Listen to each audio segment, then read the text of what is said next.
So, welcome back to another episode. Today, we have with us Sam Dunning, who's the founder of B2B, and we are talking about the best SEO strategy for SaaS businesses in 2026. What can you do to get results? Sam, can you please tell the audience a bit about yourself, what you do at Breaking B2B? Yeah, appreciate you having me on. So, yeah, like you say, founder of Breaking B2B. Also run a podcast of the same name where we interview SaaS marketing leaders. We also do solo episodes on what's working today for SEO and AI search for SaaS companies. Outside of that, got two young kiddos, so mess around with those and the wife a fair bit. And if I'm not doing that, I'm probably messing around on LinkedIn, rambling on about what we're seeing working in SaaS marketing, SEO, or probably doing some kind of skit or weird video. Solid stuff, man. Yeah, I've seen you do some interviews on the streets. How's that been going? Man on the street interviews. Yeah, that's probably one of our most popular pieces of content that we've done. Yep, yep. I And I love that. think I appreciate that. I think I got the idea initially from watching like the School of Hard Knocks and similar things on YouTube. I thought no one's really done that because this was 2+ years ago when I started Breaking B2B. No one's really done that in the B2B space. So literally like a couple of days later, I phoned up my video friend and said, let's hit the streets and ask people all these weird questions with a B2B context, like do you think cold calling still works? How do you get ranked top of Google Organic? Did ChatGPT kill Google? And it's just funny to get all the different reactions, and people seem to enjoy that stuff, and it stands out a bit. So yeah, it's good fun. Yep, that was super interesting. So you grew Breaking B2B from a brand new domain to ranking for some of the very competitive keywords in the top SERPs, such as B2B SEO agencies. I saw it's ranking number 2 or 3, and that was pretty quick. So most agencies take months to rank for meaningful money making keywords. Can you walk us through your process of how you manage that internally for your own agency? Yeah, when we started, I did it literally through brute force. So when I started the agency, like I say, 2+ years ago, we had nothing. It was a brand new domain, just purchased it. So it was almost like a test. So I basically got the website up and running, got my friend to build it on one of the worst CMS ever called Duda. Okay. And I thought, first of all, can we even rank this thing? And then I thought I made it hard for myself as well because I was trying to rank landing pages as opposed to blog articles. Reason being, most of the time I was heads down doing outbound sales or trying to hit my network because we had pretty much zero customers. So I was trying to build a client base, get appointments, get sales meetings on the board. And in the meantime, I was messing around with content and SEO, trying to get this website ranked as quick as humanly possible with our target customers. At the time, it was B2B SEO, whereas now we focus on SaaS SEO. So what I did is, yeah, with a help of a content writer, I threw up a bunch of landing pages on the site as quick as possible because we had no content. Then hit up basically every founder that I knew in B2B, the tech, the SaaS space, and asked if we could do a guest post on their site with a link back to us. And luckily, a lot of them said yes. As well as that, I guested on a ton of podcasts, like 1 to 2 every week, and asked all of those folks to give us a backlink. And then, to my surprise, within 90 days, we got ranking back then #1 for B2B SEO agency, which I was pretty surprised, but I kind of set it as a mission. So I was like, I'm going to go brute force and just do everything I can to rank this landing page. And it worked. And then talked about it on LinkedIn, how we structured the landing page. It was a simple framework. It was like a problem agitation solution proof FAQ framework on the landing page. Nothing too spectacular back then. And then just went crazy on all these backlinks that I drove to it, which at the time worked quite well. This was before the big AI surge, basically, like not long before AI Okay. overviews got fully introduced and ChatGPT and Claude got a lot more usage. So it was back then.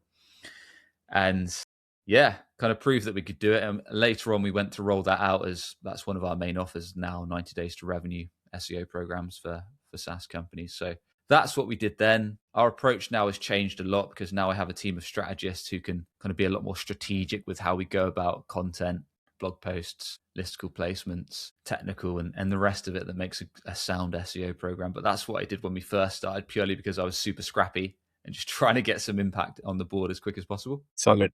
Solid stuff. You mentioned a big part of that was backlinks. Now, have your opinion of backlinks changed now that AI is taking over, more and more people are going towards AI chats to compare vendors, basically find solution for whatever they're looking for. What's your take on that? Do backlinks still matter, or they are not as big as a priority as they were in the past? Yeah, probably mixed. I think backlinks are still useful from a Google organic perspective, and I think they're still a a good thing to go after for sure. But I would probably lean more towards, if I was a SaaS company, like we mainly deal with tech and B2B tech and SaaS, then I'd probably lean towards, on the basis that you have a solid website and you've got all of that best in class, which we can talk about in a minute.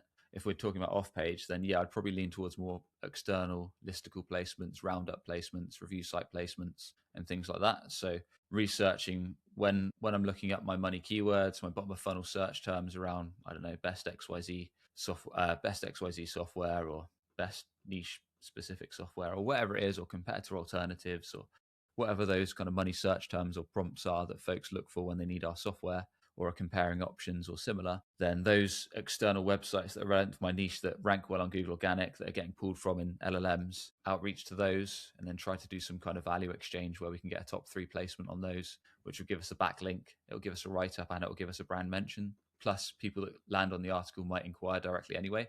So you almost get like 2 or 3 hits in one. So I think they're pretty valuable, at least right now. Yep. So the brand awareness sort of increases for the exact term that you're trying in AI to show up for. And I also basically what I do right now is that suggest that clients go after brand mentions more, and the prompts that are super important. You see what are AI basically citing for those on Claude or ChatGPT. There's always those sources, and you can make a list of those and then reach out to them directly, as opposed to, let's say, blindly searching on Google. I've seen some people do that and then reaching out to that. So a better way would be to see what AI is already sourcing for the prompt that you want to show up for, and then reach out to those to get your brand mentioned there. Yeah. I'd say yeah, do a mix of both is pretty sound, and it's not always an easy thing to manually outreach to these Yep. sites, because some, I often say with link building and brand mentions, you have to beg, borrow, and steal. So Yep. it's some will do a value exchange. So maybe they add you to their list, you add them to theirs. Some you might be able to, I don't know, interview the founder on a podcast, one of their execs on a podcast. Some might be up to for doing it for pay to play. Like there'll be a mixture of ways that you have to kind of negotiate and work out a deal to get it done. Exactly. So how do you find the keywords that actually drive pipeline? Consider a SaaS business with an empty blog, and we are trying to not just bring in traffic, but actually drive leads. What sort of keywords do we go after, and how do we find those keywords for that specific business? What's your process for that? Yeah, so everything we do, before we even talk about SEO, I care less about SEO and search. Everything starts with the customer research. So what that actually means, like our onboarding, we're not asking that many SEO questions. We're more caring about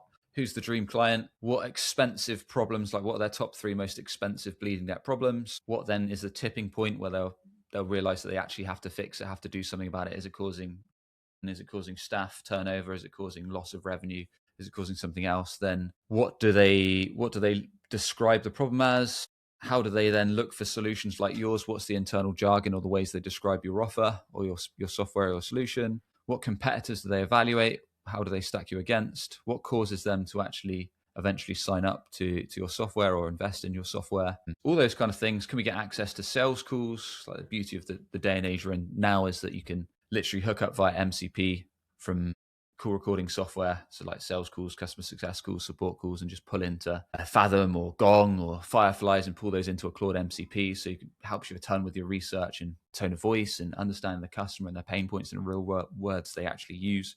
So basically pulling all these things, your differentiators, why folks opt for you over the competitors, and all that good stuff basically before any kind of keywords, prompt research, anything like that. Like get a good understanding of the landscape, the target clients, the competitors, and all that good stuff. Pull that into a knowledge base, which should be ever growing and ever expanded upon. Then worry about keyword research and similar. So in its simplest point, I came up with something a while back called the money keyword matrix. And easiest way to build that is, now you could do it very simply with an LLM, but you probably want to get, once you've got that research on your product and your offer and your customers, then you could probably pull it together with, ideally, if you're the founder, then you might know all this stuff. But if not, you probably want to get with your sales team, your CS team, and support team. And the simplest way of doing it is column 1 is what's every way someone can refer to our software, our solution. Column 2 is what is every industry that we serve best, that has the expensive problem we solve, is motivated to solve it, and has cash to easily invest in our solution. And the best source to find that is your CRM data, like look at your historic best customers. The third is what's every competitor that we get evaluated against or that customers switch to us from. And then the fourth column is what are our dream clients' jobs to be done, expensive problems. And then you can make it more detailed if you want. Like you could go on to do like what are the integrations that people might be searching for, and there are a few other that you can bolt on. But to keep it simple, I do those four, and then you can just build it out. So it's basically helping you build long tail money keywords. And if you were, for example, I don't know, if you're in the calendar scheduling space, then what's every way that someone can refer to our solution? It might be calendar scheduling software, tools, platforms, and so forth. What are the niches we serve best? Might be HR, fintech, sales, recruitment. You'd know this better than me based on looking at CRM data. What are the competitors we get stacked against? Well, in the calendar scheduling world, there's only so many. It could be HubSpot meetings, it could be Calendly, it could be Chili Piper, it could be Revenue Hero, it could be Cal.com. There's a bunch of others, right? And then what's the problems that folks face? It could be something like how to avoid clients ghosting meetings, whatever that pain point is, how to avoid email back and forth for meetings, all those kind of things that prospects might face before they look at a solution like yours. And then you can build your long tail kind of money keywords and prompts from that. And in software, there's only so many ways that someone can actually search for a solution when they need it. So, and usually if we go back to the example I gave, it could be things like best calendar scheduling software or best calendar scheduling tools for HR teams, or the crux of this is building the long tail searches that folks look for when they have the intent for your solution, not when they're messing around like searching for information or trying to learn your niche, but when they're actively in that 3 to 5% buying window of your total addressable market. And yeah, you can use a bunch of tools. Like we'll still use Ahrefs. And if you're a newer website that hasn't done much SEO before, I still think keyword difficulty is not a bad thing to go on. So you can bang in the long tail keyword into a tool like Ahrefs if it's low keyword difficulty, and then low search traffic. That's usually a good thing because it means that you could probably rank pretty fast. For example, if we take the competitor column, if we were Yep. going for something like, I don't know, Chili Piper alternatives or Calendly alternatives or HubSpot meeting alternatives, if it was a low difficulty and maybe a reasonably low traffic, I'd say that's a good sign. Build the relevant page that you need to build, because that'll probably rank pretty fast. And you could potentially, with the right structure and format of that page, you could potentially drive some inbound demos or signups relatively quick. So it's about using what you have, pulling that customer research to then guide your keyword or your prompt research, whatever you want to call it, and then building from there. Then you can work out what type of pages are going to hit that search intent. I think a lot of folks over complicate SEO and AI search when really it's about doing the basics. Simple, but not easy. Exactly. I've also seen that the depth of customer research and how quickly you see revenue from SEO are very closely related. And now that you mentioned, like, there are only so many ways to someone actually looks for your software. For example, it could be best Calendly alternatives or best meeting scheduling software, whatever. But with AI, according to research, I think it was Peak AI who did the research. It was that when people go from Google towards LLMs, they're giving much more detailed prompts. But that ties back into your point of, if you understand your customers well and understand the problems that they specifically face, you can speak their language inside of your article and so Exactly. understand their world better. And the better you do that, the more specific your content, the most likely it is to get surfaced inside LLMs as well. And that's where, once you understand the type of, like, let's say we're going for, like you said, best Calendly alternatives for 2026, for example, we'd know that need to be, all you'd do is search that on ChatGPT, Claude, Google. Chances are most of the sites that are going to be pulled in or cited are going to be listicles. So we evaluate the top 10 options of 2026.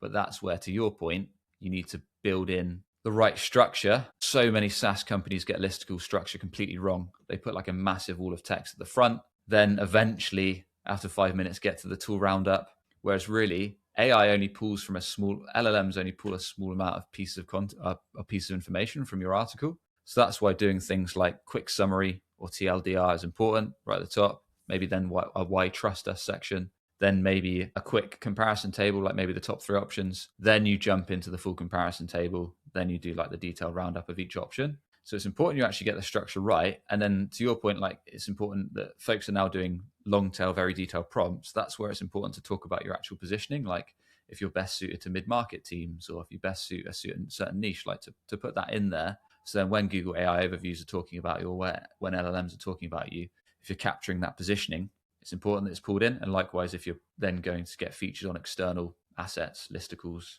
write-ups, you need to also make sure that positioning's in there. So if those type of prospects are looking for, I don't know, mid-market, startup, enterprise, whatever it is, that's consistently mentioned across the web, around your offer and your tool. Yep. The positioning consistency is a solid point and really important.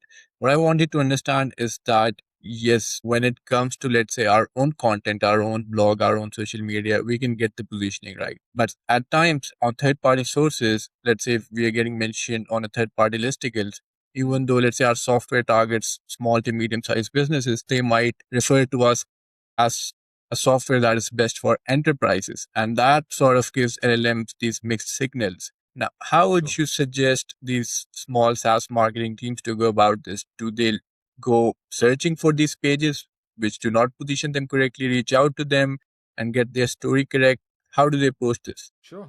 I mean, most things with SEO is about priority. So it's working on what can drive pipeline, what can drive demos or signups or trials, whatever your conversion point is, in the shortest space possible. So most of the time in SEO, it's like do the things that move the needle the quickest. Don't overcomplicate it. So if you're brand new to SEO, work out those money keywords and prompts that folks are going to look for when they're in market. Like I say, looking for best XYZ software, looking for competitor alternatives, evaluating competitor one versus competitor two, then versus you, all that kind of stuff. Then make sure you've built out best in content on your own website. So you've got all of those lines in the water, those assets on your site that can be pulled from, so you can control the narrative with your own assets and foundation. Then, to your point, look to get featured on external listicles that are being pulled into LLMs and Google. And then if they are incorrectly talking about your offer, your positioning, your ICP, then again, reach out to them on a priority basis. Which ones have the most clout? Which ones are cited most for your money terms and prompts? Then depending on the size of your team, if you're a one-man marketing team or one-lady marketing team, or as many SaaS teams are, they're very small marketing teams. Often we deal with 1 to 3 marketers in the team. It's again prioritizing that right. So you probably won't be able to reach out to tons and tons a day. If you are blessed to be featured on tons of listicles, it'll be which ones are going to move the needle most because they're cited the most for our money keywords. Then let's start with those first. Reach out to the author. Do something different. Don't send them a wall of text email that they're going to ignore. Find them on LinkedIn. Send them a personalized request. Send them a custom Loom video. Thanks very much for featuring me. Really appreciate it. I wondered if you could quickly tweak this right up, and happy to add you to our list as well. Really appreciate the time. A lot of the time, folks do the bare minimum. Do something that helps you stand out. If you actually want something to be done quickly, no one reads wall of text emails. Yep, makes sense. A lot of the times when we say getting results quickly with SEO, specifically now that AI tools are getting better and better, often people think that means churning out more AI content or scaling AI content, one click articles, doing content engineering, whatever. I wanted to understand, how are you using AI to scale content production, even if you are? And how do you think about balancing that quality versus quantity? Yeah, I think it's a we're at a funny stage with AI content production. I believe in SEO and AI search, we're at a bit of a weird stage, and I think there's a lot of poor information, especially on channels like LinkedIn. I think the annoying part is a lot of folks that are putting out these things like comment Claude, and this is how I posted 1,000 articles or 1,000 landing pages. I produced them in 10 minutes. My website got 10x traffic, and here's an upward trending graph. Comment Claude, and I'll send you the Claude just workflow. killed marketers. Yeah. Claude just killed my 10 team of 10 marketers, but there's two issues with this. One is they don't show that 3 months later Google absolutely crashed the site because Google saw the content as flimsy, weak, I've seen that and maybe happening with didn't one notice of it. my clients. Yeah. So that's one downside, and the other downside is a lot of these, not all of them. Some are using it in a smart way, so I can't say everyone, but a lot of them that post this are just doing it for clout and not actually running a business. They're like, you look at their company, it's just like one person. They have no idea how SEO works in general. They're just trying to get a ton of leads to like fill their newsletter. So it's like a lot of blank, empty promises from stuff that's like quick hit of traffic, but probably not really driving a ton of actual qualified demos or pipeline, and then could cause your website a lot more harm than good. But there is, like many things, done right, there can be some great use cases. So, for example, we've seen some nice use cases where you can actually build listicles that are AI assisted, where you pull in all the customer research, you try out the other tools, the other platforms that you're going to include in the roundup. You layer all that information into the LLM. Maybe you use Claude Skills, and you're kind of pulling all of these stages from the keyword research to the customer research, the information about the tool, the tools, and you're kind of feeding it all the granular info to help you build a well-structured and formatted listicle that's going to be pulled into AI search. Like, if you're doing that, great.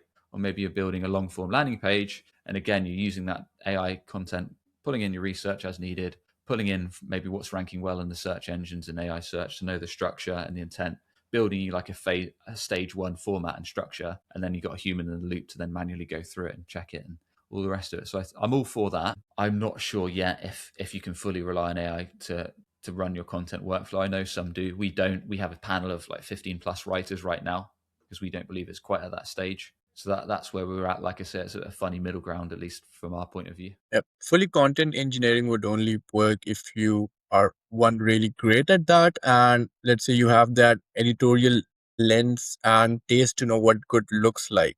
But if you're just general, not a so good writer as per definition, you just amplify the bad content. But if you're a great writer, it is absolutely possible that your output increases because you have that editorial lens behind your judgment. Yeah. I see uses for it. The other thing is like in SaaS, especially, like there's so many different page formats. Like getting the structure right, keeping pages refreshed that are actually driving pipeline and keep them updated. Making sure, like we talked about, the positioning, the research is right, the angles right, it's resonating with your ICPs. There's a lot of things to really nail down. So yeah, why not go AI assisted? And like you say, if you've got the expertise, then why not? LLMs seem to be pulling from Reddit, Medium, LinkedIn. What are your thoughts on that? I Yep. agree. I agree they are. Okay. I mean, I'm not seeing like everyone's going crazy about LinkedIn, but I'm not seeing it pulled that much for bottom of funnel searches. At least myself. Maybe that's just my system. But yeah, it does. I mean, a lot of people are going crazy, but I've not seen loads of stuff like real bottom of funnel, like software searches and competitor searches and integration searches and stuff like that that could potentially drive pipeline. Maybe it's more mid funnel and top funnel stuff. But certainly Reddit. I mean, basically, if you do any search at the bottom of funnel in SaaS, it's coming up with potentially your site if you've got listicles and landing pages, potentially competitor sites if they've got the same, Reddit, the usual suspects for review sites, G2, Capterra, maybe Clutch if you're in B2B services. So it's usually those usual suspects. So I think I often say like see AI search, like winning on AI search, getting consistent mentions is 1 second, mate. Sorry, man, give me 2 secs. Sure, man. Take your time. Sorry, mate, you're still there. Please, man. Yep. Apologies, completely on me. I forgot that I've got a chap round to look at our boiler because we've got a boiler issue in our house, and that's on me. No worries. No worries. Yep. We're just chatting about Reddit. Cool. So yeah, where we were talking about LinkedIn and how that gets cited. Yeah, I was talking about the usual suspects. So yeah, getting like profiles up to date on G2, Capterra, or Clutch if you're B2B services, like whatever's relevant for your niche that your ICP or dream clients actually get trusted reviews and ratings and peer studies and all that kind of good stuff from is of course important. So I often say like getting LLM visibility, getting dream clients to see you mentioned consistently on Claude, ChatGPT, and getting into that consideration set is the important thing. And a lot of that's just good bottom of funnel SEO. A lot of the things we talked about, plus layering on B2B ecosystem marketing. So review sites, YouTube, maybe getting into Reddit, but that's easier said than done. There is etiquette to it and understanding kind of where LLMs pull from. And oftentimes, like I said, it's prioritization of resource. What resource do you have in house that you can manage, that you have competence in? What do you then need to pay contractors, specialists, or agencies to assist with? And again, start with the no-brainer stuff. Start with the stuff that's actually your dream clients are going to use, they're active on, that's likely to drive pipeline in the shorter term, then ramp up as you get more cash, time, or resource in house. Is Reddit something that you're currently doing, offering as services in B2B? Reddit, we're experimenting with it. We're still Okay. not. We don't offer it as a set plan. Reason being is we've still not nailed it ourselves. So once we nail it ourselves, we will. Because we operate like 40, 45 different SaaS companies, SEO and AI search, they're in so many different niches. And Reddit isn't like a copy and paste framework. So we've tried out a bunch of tools and processes, things like that. But until we nail down a system for doing it consistently, then we won't roll it out as a service. But I know a lot of agencies do, some with great success. But yeah, always willing to learn on that side because that's something that we're trying to ramp up ourselves. Comes to AI visibility, which prompts are worth tracking, or let's say, how do you decide which prompts to track and whether your client is showing up for it, is getting mentioned or cited? Because that's also an important distinction to make. With great difficulty, with massive difficulty, because I think the problem is like you can use tools like, I don't know, there's a bunch, right? Like Ahrefs have got their own version now. You've got Searchable, we use quite a lot.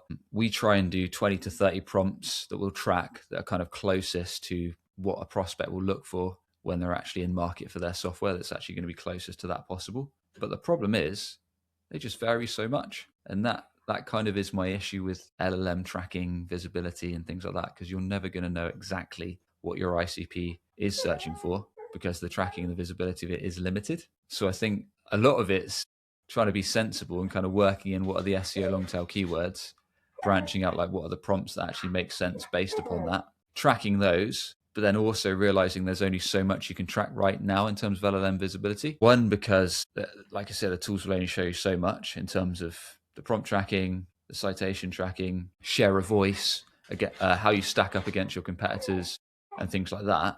And then also because, as we know, most LLM conversation searches, AI searches, don't result in a click. So it's more about making sure that you're doing all these best practices, your brand's being consistently mentioned, and then on the attribution side, you're kind of tracking everything you can do, but a lot of this will not result in traffic to your site. It all plays into the what we call dark SEO and dark AI search. Yeah, yeah, because someone prompting at best field service management software gets very different results from, let's say, someone saying we are 150% HVAC company managing scheduling through spreadsheets. We need software that handles dispatching, route optimization, and invoicing in one place, basically naming the bunch of features they need, and budget is under 5K US dollars per month. So they would get very different recommendations than someone just typing in the category best field service management software, which is why it's very difficult to really track the exact prompts you need to be looking at. But again, like you mentioned, the long tail keywords that you are trying to rank for, pick up those keywords That's it. and then they sort of merge them together with your sales call analysis. Like you have those recordings, see how buyers are actually describing their problems, what sort of wording are they using, and if you can come up with a Exactly. combination of the keywords that you've already targeted and have pages for it, and then merge them together with the exact sales call language, that sort of gives you a more holistic view of your understanding. And then if you can target a topic through very different subtopic prompts, and that sort of gives you a more holistic view of where your AI visibility is. Otherwise, you would just be looking at a very fraction of your actual visibility if you're just tracking these small category level keywords and calling it prompts. That's it. I think it's a constant reiteration process, right? It's like customer research isn't a one and done. It's something you should constantly be learning for. That's why every client we can will pull in from the MCP server for their call recording software across sales, support, CS. And if we can get that constant feedback loop, we can constantly be understanding kind of what those top 3, 4, 5 most expensive problems are, the internal jargon that those folks use to describe the offer, the main money niches and industries that people are coming inbound from, Yep. why they're opting to eventually sign the contract and go ahead with them. And just if you're constantly getting that feedback loop, it's really going to aid, like you say, your prompt research, your keyword research, Yep. how you position yourselves within pages, articles, external sites, and more. And the thing is, it's good not just for SEO, it's good for your general B2B marketing. So you can understand in your ad copy the problems that are going to resonate, the hooks that are going to resonate, the outcomes people care about. Same for your website. So many people build their website headlines based on guesswork. Our website headline, SaaS SEO for revenue, not vanity, was literally taken by what we heard from marketing leaders and founders on sales calls, that agencies were focused on traffic, not pipeline. Let's just leverage that because people keep saying it. Let's just put that in our messaging. Yep. Makes sense. Also important to not track prompts that no one is getting cited or recommended for those typical top of funnel queries, because a lot of marketing teams do obsess over those, and that just makes your AI visibility look worse than it actually might be. But now I've actually started to see, like, for some top of funnel queries, these LLMs are starting to give recommendations as well. I saw that actually. I saw Yeah. I think it's Ross Hudgens posted about that recently, and yeah, that top funnel was starting to get some brand mentions again, which is interesting. I haven't seen it a lot yet. Maybe it's more in the States or maybe some other regions. But yeah, it's interesting that some top funnel queries, I think they were more like very specific pain point, job to be done queries, which is nice because then you can position your product as a painkiller, and inside of the article kind of talk about what you might be struggling with and how your product gets the job done in a new, better way, which I like. Because I think those articles back in the day were quite good, not just generic like what is a KPI, how to build a website, but I don't know how to build specific pain point within a PDF or whatever it is that's relevant in a specific use case and well-known problem for your product to solve. So I kind of like that if it's jobs to be done orientated and gives you a chance to feature your product. But yeah, Yeah. we'll see. Makes a lot of But sense. But like you say, you don't want to start there. Always want to start at the bottom and where dream clients are likely to search. But once you've exhausted that, why not? Yep. Well, Sam, on a closing note, if a SaaS founder is listening to this with a limited budget, limited team, and they want SEO to drive pipeline, they don't care about traffic, what should their priorities be in the initial few weeks? Yeah. So I suppose it depends. Are we talking about a website that's brand new, or are we talking about like a Assume a website mature? 15 to 25 domain authority. Yeah, bit Okay. old. Yep. And reasonably thin on content? Yep. Yeah. So most of the time there's a couple angles. One, do the exercise we talked about, work out your money keywords with that many keyword matrix. Two, a lot of companies focus on net new, like net new content, net new backlinks, net new mentions, placements, and all that good stuff. But there might be some value that we already have. So if you've got a website that's got some content, got a blog up and running, etc., maybe you've got some landing pages, ICP pages, integration pages, you can easily check if there's value there. Like the classic way of doing that was going on Ahrefs and looking for like low hanging fruit and quick wins. And like you could see all the keywords, or even Search Console, and see all the pages and keywords that are maybe ranking page 2 of Google, like positioned, I don't know, 5 to 15, something like that.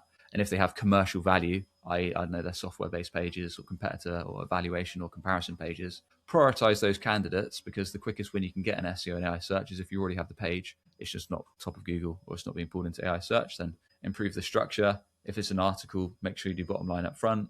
Make sure you have comparison tables. Make sure you're looking to blow out the water whatever competitors are ranking right now in terms of kind of structure, depth, unique research, social proof, FAQs, whatever it is, and then maybe driving some backlinks and brand mentions to those. Get those ranking effectively, and those can often drive pipeline in the first 90 days of doing the refreshes and updates.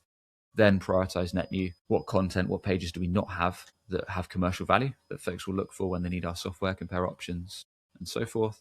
Once you've done all that and you've built all those lines in the water best in class on your website, then worry about off page. So looking to get backlinks and brand mentions. And again, don't start net new, leverage your partners first. So if you've got partners that are in complementary industries, maybe not direct competitors, but serve the same ICP, offer to do guest posts on their site, maybe listicle chain exchanges. They write about you, you write about them. If you've got another good one is if you've got a founder or exec on your team that's done a lot of podcast or YouTube or guest appearances or past press, reach out to all those companies and get them to mention your brand and link back. That's a super low lift. You can literally go on Ahrefs and you can see all the brand. You can go on Ahrefs and you can copy and paste your founder or your exec's LinkedIn URL, and you can look at all the sites that have just, a lot of the websites and articles would have just put their URL in the LinkedIn, and you can just manually reach out to them and just say, like, can you do a targeted backlink instead of the LinkedIn URL? So that's one that's actually massively undervalued. Just looking at past media and past press, you've already done the hard work. You just need to change the way that you're mentioned, described in the backlink.